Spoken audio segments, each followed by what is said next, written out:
Hey everyone, it's me, Rashid. I'm your anthropologist and zoologist. Hit the like button, share this video, subscribe to the channel, become a member of the channel. Please donate the links below, thank you very much. Check my novels on Amazon, Barnes & Nobles, wherever you can find them. Also, if you want to book a session with me, a one-on-one consultation, check the fees and the instructions in the description box below. The fee for common people is 300 euros. If you're a diplomat, you're in the government, or you're in the military, it's 500 euros. Anyway, apart from that, I want you to pay close attention to this video, listen well, take notes, pray about it afterwards, and where this knowledge applies in your life, apply this knowledge to glorify our Heavenly Father. Thank you. One thing I've noticed about many believers is that many believers lack understanding.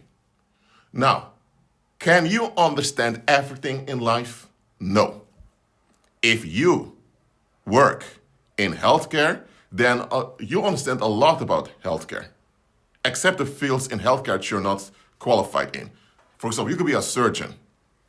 You understand so much about the human body because you're a surgeon. On the other hand, someone else in healthcare can just be a pharmacist or someone that actually only deals with the actual medication. Now, they know about the side effects on the body, but they don't know the body as well as a surgeon. So, yeah, if you're in healthcare, you know much about the field. You can specialize in other fields of healthcare also. But if you're in healthcare and someone else is involved in law, now, is it possible for someone in healthcare to know a lot about law? Yeah, it is possible. However, just because you're in healthcare doesn't automatically mean you know a lot about law. Other way around, you could be a master in law, have a PhD in law. Does that mean that you automatically can also understand healthcare proceedings? No. So, as a human being, it's possible to have understanding of many things, but you never understand everything. Only the Heavenly Father understands everything. Now, that should be clear to you. Nevertheless, there is key understanding that's common for all humans to function in life. Now, we know our physical bodies are fragile in this lifetime. They're mortal. That's what it is this lifetime, because our bodies have an expiration date, so you'll die one day. We know for our bodies to function and remain alive, they need to get water, food, and also sleep. And also move. So our bodies have requirements. If they're not met, our bodies collapse or we can just die. So that understanding is common to all people. Now, how to maintain your body? Well, some people lack knowledge in that on what to eat, what not to eat, or how to exercise. Some have more knowledge than others. Anyway, there is common knowledge that should be common to the people. Also knowledge about you as a spirit being. Because remember, you're not an animal. Animals are just living physical decorations. You are a spirit being made in the image of God. So you are a spirit being with a physical extension that is your physical body. So you're not the physical body. The body is your physical extension. You are a spirit being. So also you also have requirements as a spirit being. You're a spirit being with a physical body. So as a spirit, you have requirements. If you know a lot about our physical requirements of the physical body, hey, you could be an expert in that. But does it mean you have sufficient to live life? No. On the other hand, if you know a lot about the spirit world, that's good.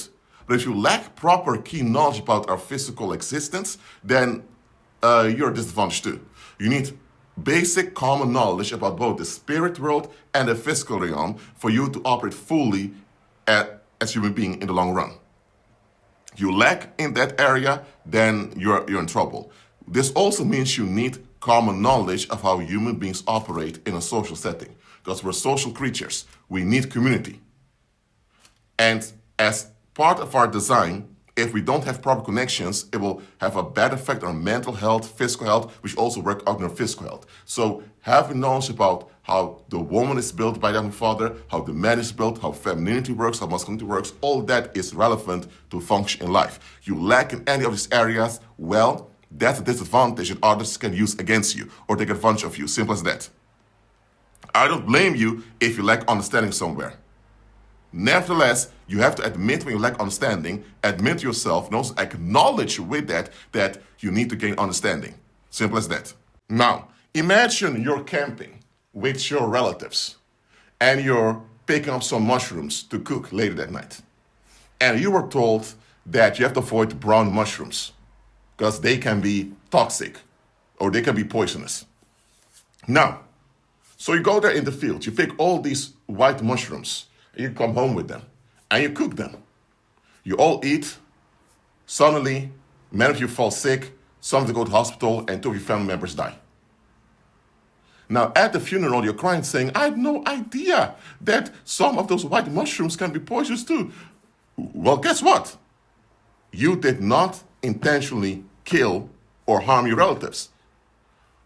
However, just because you're not aware that some white mushrooms can be poisonous, doesn't take away that they are poisonous. It doesn't take away the effect when you eat it. Okay, let's say now that you got scammed by some plumber. Did you know this guy was a scam artist or this woman was a scam artist? No. Does that take away that he or she was a scam artist? It does take it away. Or let's say another question. Let's say now you're driving around in a car and suddenly you want to hit the brake, but the brake doesn't work and you end up crashing with the car. Let's say the police comes late and finds out that someone someone destroyed the braking mechanism of your car. You're shocked, and now the police tells you, sir, this is attempted murder. Someone sabotaged your car. Were you aware your car was sabotaged? If you were aware, you would have never got into the car and put yourself and others at risk. But just because you're not aware of it doesn't mean the impact is not there. Okay? Let's say now that you are on vacation again. A vacation thing again. You're riding through a street on your bicycle, but you're not aware of that there are a lot of burglars and pickpockets over there. So it doesn't mean that because you're not aware of it that you won't face these people there. You will. Let's say now that you find out by accident while doing a DNA test that, for example, your biological dad is really your biological dad. Now, in this case, you're not aware. You may have had some symptoms or felt a bit off about the situation, but now it's confirmed that you have a different biological dad. Now, just because you're not aware of something doesn't mean the thing you're not aware of does not exist. And it doesn't mean what you're not aware of will not affect you. Now, don't get me wrong. If there's a bad thing going on out there and you're so focused on the bad thing, now that will affect you mentally and emotionally. That can even drain you or cause you to become depressed. But that's because you don't deal with it properly. Now, if you're not aware of something, emotionally and mentally, it will not affect you directly. But the impact will still be there. For example, let's say you are hanging out with people who secretly dislike you. Now, in their behavior and actions, there will be signs something's off. You also will feel something's off with these people. But if they just acting and behave themselves and don't act out against you, they may get away with this performance. Now, if you're aware, because you find out with proof that they really don't like you, now when you're around them, it's going to affect you differently. So you're not being aware they don't really like you. Well, guess what? You still experience the lesser quality in how they treated you, but because they behave themselves and they commit any crime or any direct violence towards you, now it still had an effect on you, but not that much. But now that you're aware of it, it bothers you a lot. So awareness does determine how much you're affected by something. But it doesn't mean that if you're not aware of it at all, that it totally will have no effect on you. The effect can be less, but it's still an effect. Now, it does matter, but let's go further with this. Let me give an example to you. Let's say someone tells you, yo, I got a job. You say, okay, great, you got a job. And you ask them, is it part-time, full-time? Yeah, it's full-time. So that's 40 hours a week? Yeah, 40 hours a week. You get paid monthly? Yeah, I get paid monthly. Okay, so a friend or someone you're acquainted with tells you, I got a job, 40 hours a week, I get paid monthly. Now, what's the implication over here? Implication is, of course, they're employed. Well, that's obvious. What's another implication? Another implication is they have less spare time for themselves. Why? Because now they're in a contract in which you have to appear to labor someone else. What's another implication? Another implication is now that whoever his or her colleagues will be have leverage over him or her. Because if you can't get along with your colleagues, that may lead to your employment contract being terminated. So now the individual is more at the mercy of the people at the workplace, whether they connect to him or not, or if it's a her, to connect with her or not. Now, another implication is that because you have less spare time and they have to work for 40 hours a week, that means that they are going to be they're going to be more tired regularly than they were before. Because before they just go to bed if they want, have the full sleep. Now they have to plan their sleep. Now they have to have a schedule how they do their day. What's not an implication of that? And the implication is they have to now decide who is relevant to them. Now, all these are implications you can derive from the fact they got a job that's full-time being paid monthly. Now, what's a ramification? Now, ramifications are widespread spillover consequences of something, often in a negative way. Okay, so someone gets a job, full-time, paid monthly. A ramification is, okay, there are the implications that they have less spare time, they have less cash to spend, they're tired more often. So as a result means that, okay, a ramification is whatever social relationships you have is likely going to decrease. Let's say they hang out with 30 people when they were unemployed. Now they're employed, they may hang out with only 10 people. Those are the people who will have the patience and also the cash if we meet up with them. If they're married, well, guess what? Their sexual union as a married couple will also be affected by the fact that for some, the husband works full-time. That means when he comes home from work, he's tired and he has less masculine quality to invest in his wife. Or let's say the wife works full-time. That means that her feminine investment, when it goes to the workplace, when she's home, she's often tired. It will also affect her sex life. Yes, so, and that can also lead to either the marriage declining, or they have to find other ways to balance work, all that. And if you have children, it will also affect the children. So if the children are harmed in a negative way by one of the parents or both parents working full-time, now you're going to have adults later on with mental health issues who were damaged how they were raised. And now you may have adults who become drug addicts or adults with anxiety issues. And let's say this happens widespread in the community. Now you have bigger ramifications for the whole community. So an implication is a conclusion you can base on the effects of a situation. A ramification are the long-term spillover effects of that situation onto other people and other circumstances. Look, let's say someone comes home from work and they're home from work like 1 hour later. Now, what is the implication? Implication is either overworked or they had some difficulty in traffic coming home. Those are implications you can get out of it because, in fact, they're home 1 hour later than usual. And because of that, they also had less time to spend with their family or to do the chores or do laundry, whatever. Implications are a conclusion you derive based on the facts. However, an implication can be wrong.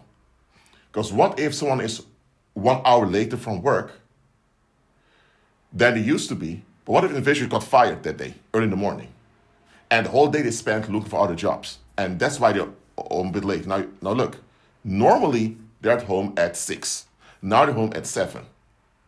Well, they're home at 7 instead of 6, so they had less time to spend with their family and all that. Okay, that's clear. That's the implication.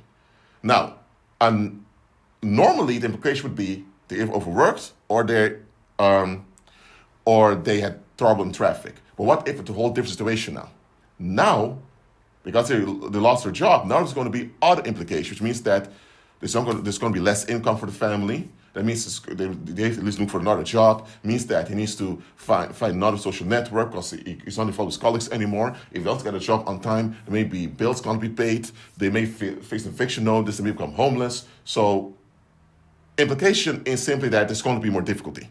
A ramification is, okay, because he lost his job and the risk of him not getting another job on time can be that he ends up homeless, means his family will be disgraced. He will disgrace too. People will see him as a failure. As his reputation goes down, if their children follow children, maybe feel embarrassed also because of their parents' situation, and that will affect them mentally and psychologically also late in the adulthood. So ramifications are the long-term spillover effects of a situation.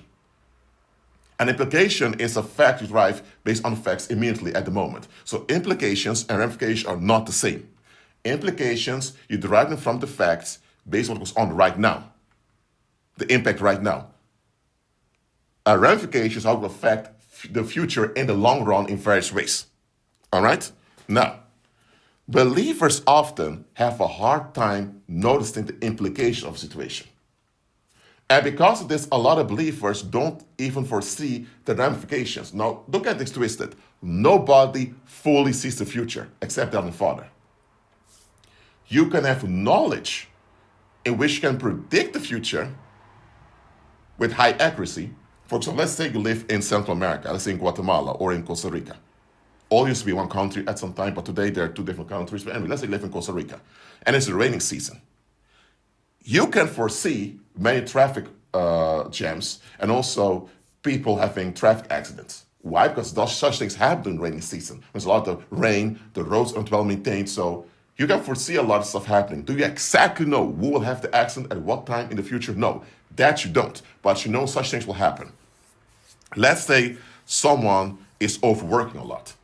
It does take a genius to realize that at some point this individual is going to collapse, have a burnout, and they may even risk dying because of overworking. And then you can foresee the ramification of that. If they overwork and they end up dying at the workplace, or they end up having a burnout, that means that it's going to be it's going to look bad for the community, bad for the employer. So now you can, and the reputation of the employer may go down, of the workplace. Also, the relatives of the individual will have a worse reputation, because think, how come your relatives work so hard, but you don't look after them? So now you can see the ramifications, what may come of that. All right, so understand the following. If you have a hard time noticing the implications, then you absolutely have a hard time foreseeing the ramification of something. And noticing implications and foreseeing ramifications both are required to make sound, healthy, stable decisions in life. Understand this.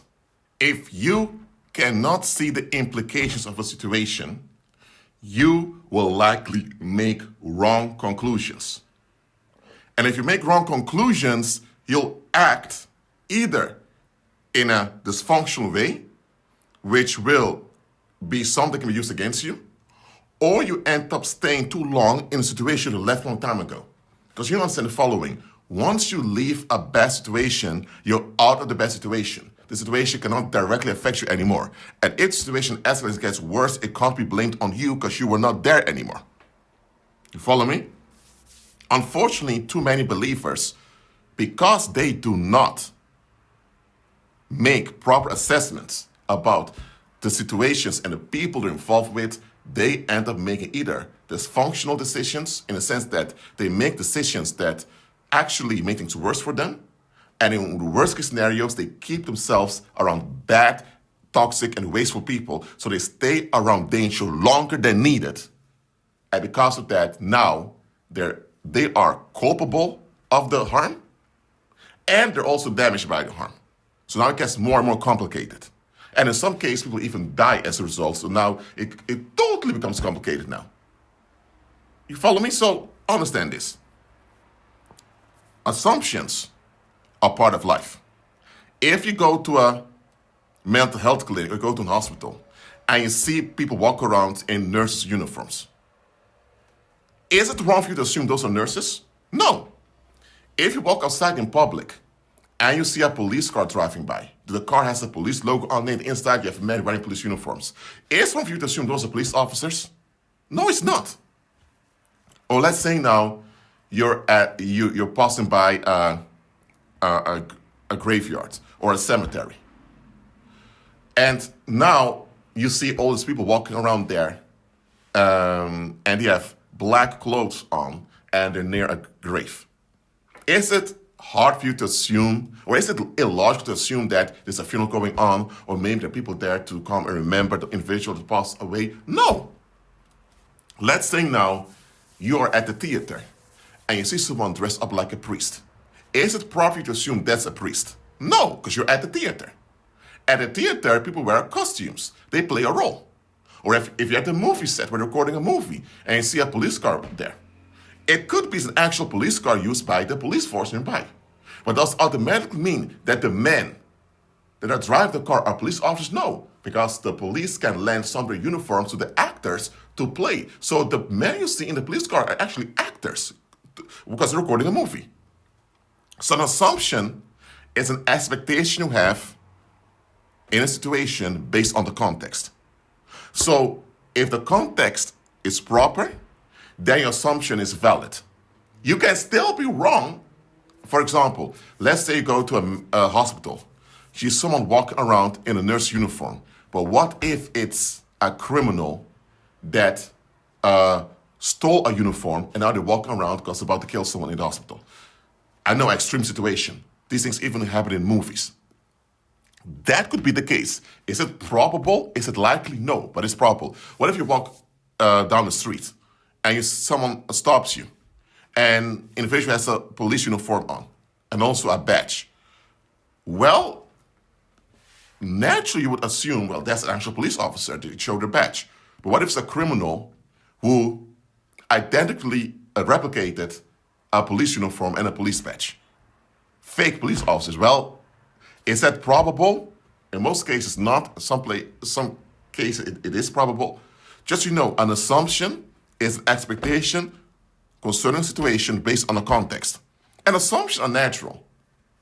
Presumptions is when you by default expect something because of the context. I mean, you go to a restaurant, you automatically assume there are waiters over there to take your order, which is how it should be at the restaurant, but some restaurants are dysfunctional. So that presumption itself is valid. You should expect that. Or you go to a hospital and you presume people that work there, they take physical health and physical hygiene seriously. They should, because it's a hospital. What if you have a cleaner over there that's either a narcissist or mentally unwell and she doesn't take the physical hygiene seriously? Well, that's an exception. That's something that shouldn't happen. So assumptions and presumptions are part of life. I mean, if you go to, let's say, a police academy, you have the presumption that those who will train you are police officers themselves, people who are experienced in the field.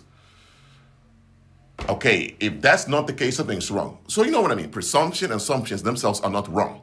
So people that say never assume, I'm sorry, but that's not even realistic. It's totally bullshit to say never assume.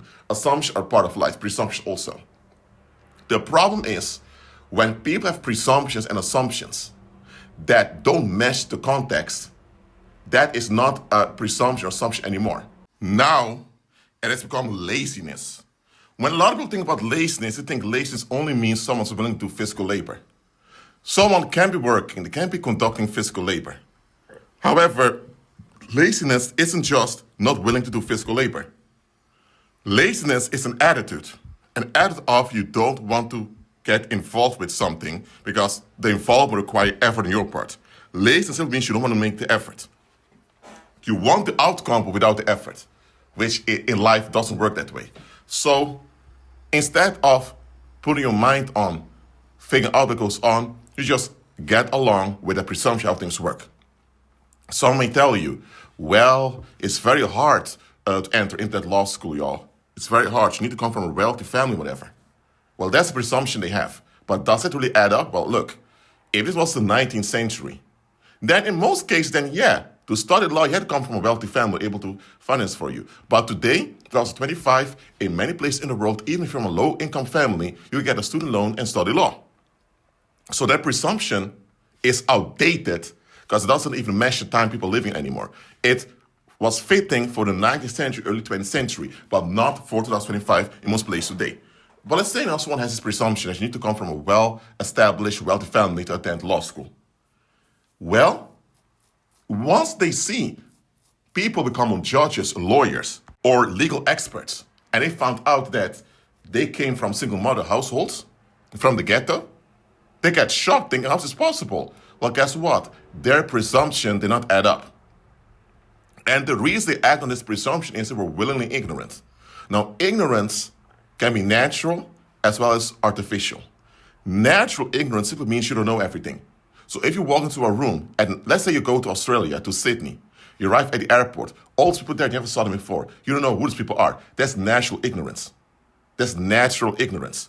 Or let's say now you are a crime scene detective, you're at the crime scene, but there are blood spatters and there are all types of chemicals around. Now, you are not a forensic anthropologist, so you're naturally ignorant about that. Now, so natural ignorance means you're not aware of everything, so always things you're not aware of, things you don't know. That's natural ignorance. But you also have artificial ignorance, or what the Bible calls willing ignorance. That means that you simply refuse to look into a situation, refuse to investigate, refuse to examine, you refuse to take responsibility to figure out what goes on, and you get along with a presumption that you're comfortable with.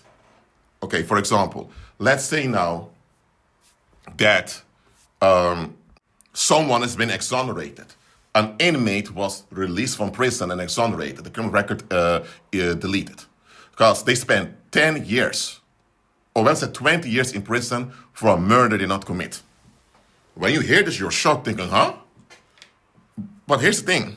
The fact this miscarriage of justice even happened goes against someone's presumption that, hey, the police is doing their job very well, the judge is impartial, the courthouse is there for justice. They have all these presumptions that were taught as children how society works. So let's say 20 years ago, when this guy was on trial, people said, hey, if he's innocent, don't worry, y'all. The jury, the judge will see through it. His lawyer is doing a good job, and yeah, they need actual evidence. The thing is, a lot of people don't even understand the difference between evidence and proof. Evidence is a probable suggestion something happened. Proof is in your face that shows it actually did happen. So you being at the crime scene, you being at the location where someone was murdered, right before the murder happened, means there's evidence. You may have some knowledge of that. Maybe you don't. If your fingerprint was found at the crime scene, there's evidence you were there. There's proof you were there. But an evidence you may be the one who committed the crime. It's proof you were there because your fingerprint is there, unless people copy your fingerprint, but that's quite hard to do. It's proof you were there, but not proof that you did a crime. It's evidence they can use against you. But the thing is, if the evidence is not conclusive, then it doesn't prove anything. Anyway, let's say now 20 years ago, a guy called Mike. Mike was on trial for a double homicide. And even back then, a lot of people were not convinced Mike was the guy, because the prosecution had no clear evidence, only circumstantial evidence that could be interpreted in multiple ways. So Mike was saying, guys, can someone help me escape, get out of the country? I need to get out of here. His friends were telling him, yo, Mike, come on, man. You're innocent, man. Don't worry about it. You're innocent. We believe you. Bro, just work with the police, man. It's going to be all right. And then Mike ends up convicted for life imprisonment. And the friends are shouting, what? And Mike did 3 appeals in the next 2 years. But the appeals were declined.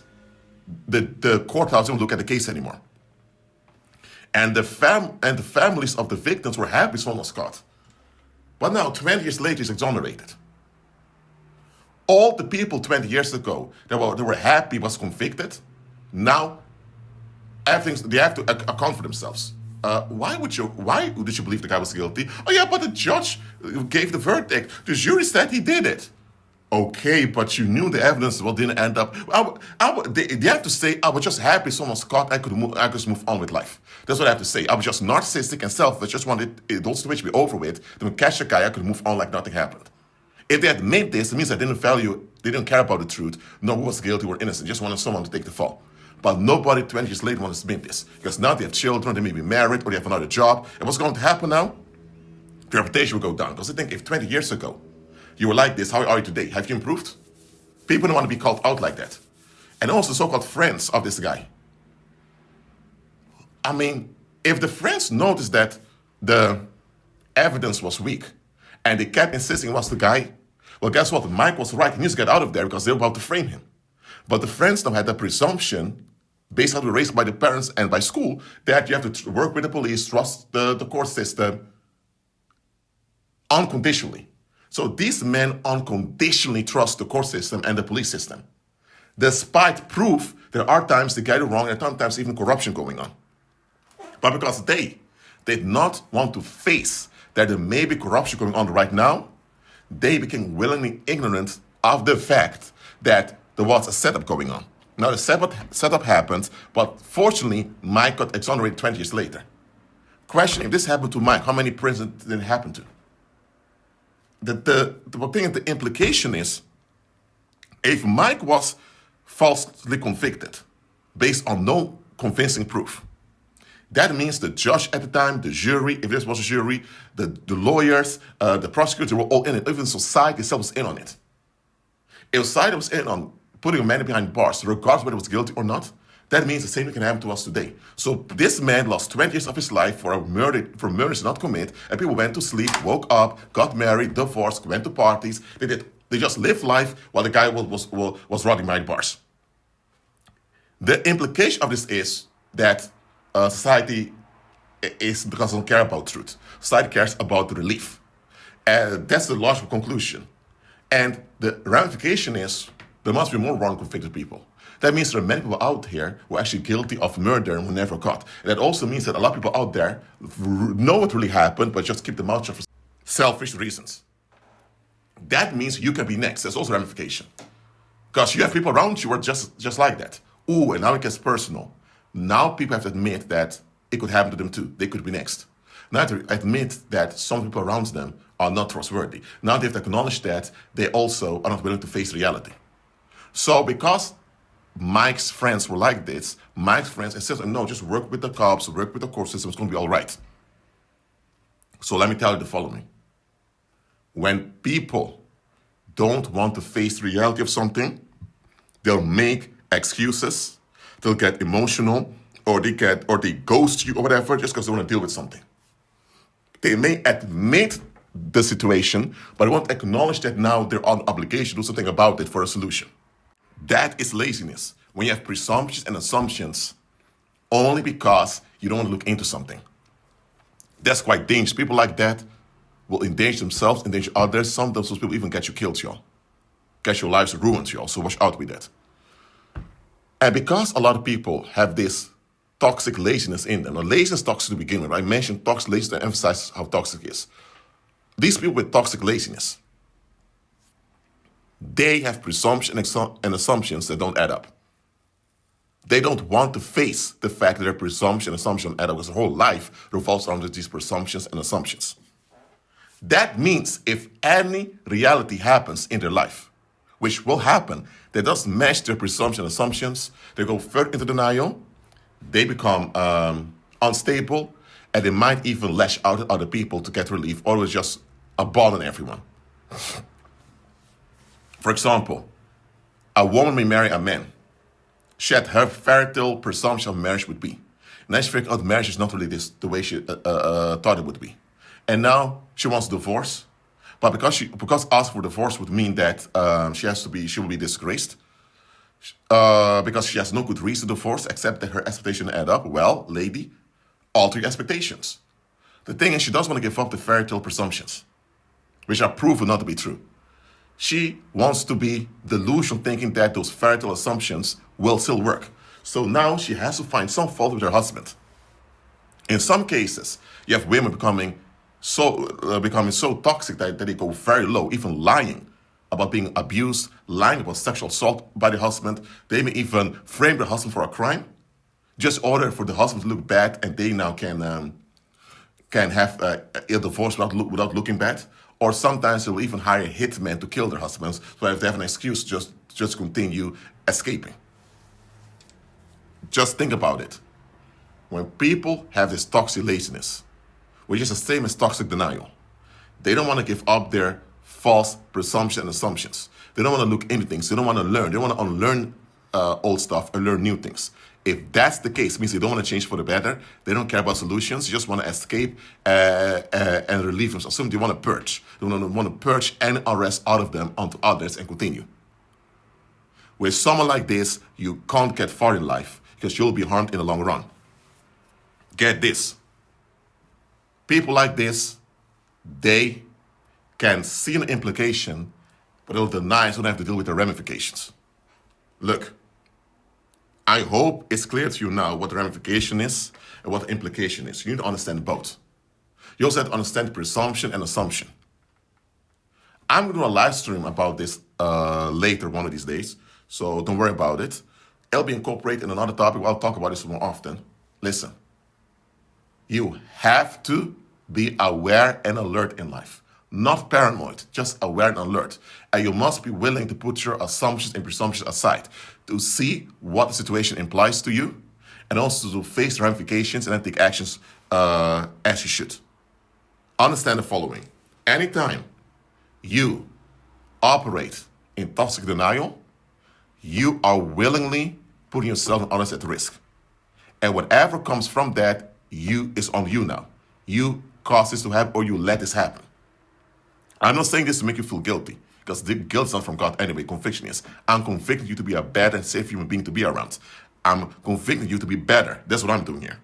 Oh, do not confuse an assumption with an implication. Someone is late for work. Implication is they had they didn't work as many hours as others did. Implication is the employer may be upset or the customer clients may be waiting too long, so this all implications. Does that automatically imply the individual doesn't value his job, the individual is irresponsible, isn't that? No, those are just assumptions. Because look, if they relate regularly, okay, now you can assume they're irresponsible, or now you can assume something else going on in their life, whatever. So assumptions need to fit the context of the situation. If the assumption does not fit the context situation, then it's just a vague speculation. And too many people in life, it's not their assumptions hold them back, it's their vague speculations. A speculation is fine as long as there is some type of evidence you can point towards. If a woman is murdered and people speculate, maybe the husband, well, statistically speaking, often when a spouse is murdered, the other spouse did it or is involved. Not always, but often it is.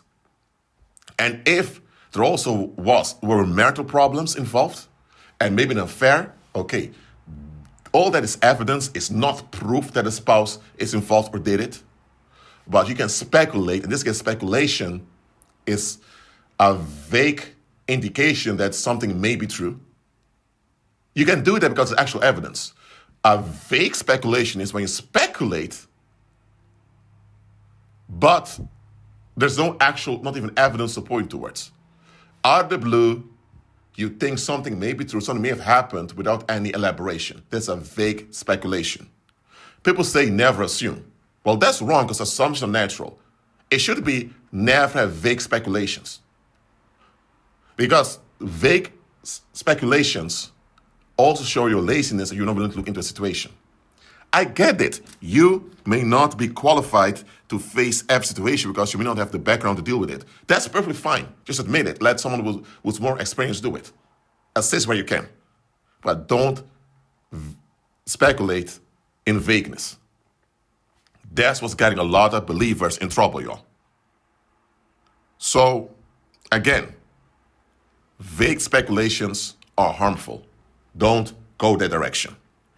See the implications, foresee the ramifications, check your assumptions and presumptions so that you can clearly see and know what goes on.